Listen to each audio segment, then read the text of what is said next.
నమస్తే అండి. నేను మీ సంజయ్ శ్రీపతి.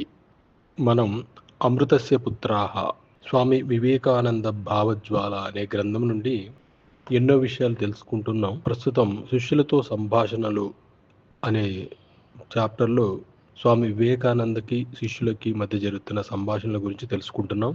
అందులో భాగంగా ఈరోజు చాప్టర్ 'పరబ్రహ్మమే పరమగమ్యం'.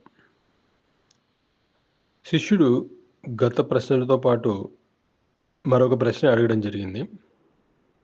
ఇప్పుడు మీరు జ్ఞానం గురించి చెబుతున్నారు. కానీ మరొకసారి భక్తి యొక్క గొప్పతనాన్ని గురించి, ఇంకొకసారి కర్మ గురించి, మళ్ళీ ఒకసారి యోగం గురించి నొక్కి ఉక్కాణిస్తారు.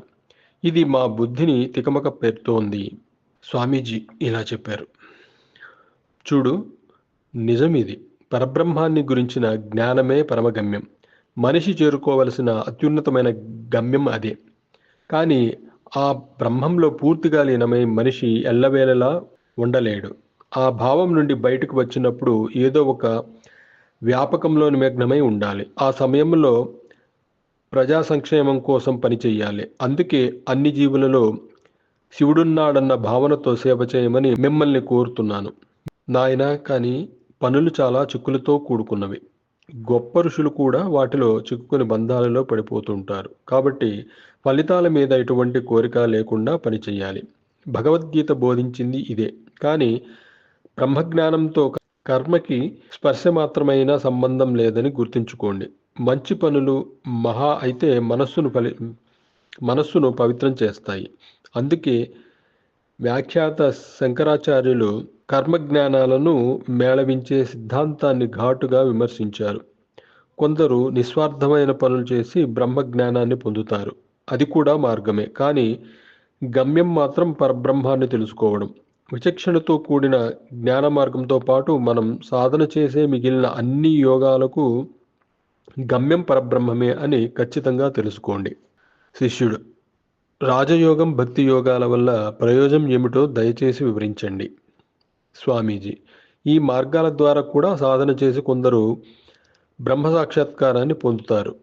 భక్తి మార్గం నెమ్మదిగా ఫలితాన్నిచ్చే పద్ధతి. దానిని సాధన చేయడం సులభం. కానీ రాజయోగ మార్గంలో చాలా అవరోధాలు ఉంటాయి. మనస్సు మానసిక శక్తులను పొందాలని పరుగులు తీసి నీ నిజస్వభావాన్ని నీవు తెలుసుకోకుండా చేసి నిన్ను పక్కదోవ పట్టించవచ్చు.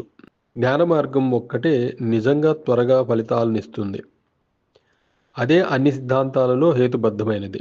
అందుచేతనే ఆ పద్ధతిని అన్ని దేశాలలోనూ అన్ని యుగాలలోనూ సమానంగా గౌరవించారు. కానీ ఆ జ్ఞాన మార్గంలో కూడా మనస్సు అనవసరమైన వాదులాటలలో చిక్కుకొని విడిపించుకోలేని పరిస్థితులకి గురయ్యే అవకాశం కొంత ఉంది.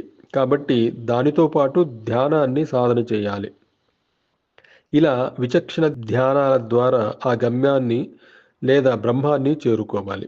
ఈ విధంగా సాధన చేసినప్పుడు మనిషి గమ్యాన్ని తప్పక చేరుకోగలుగుతాడు.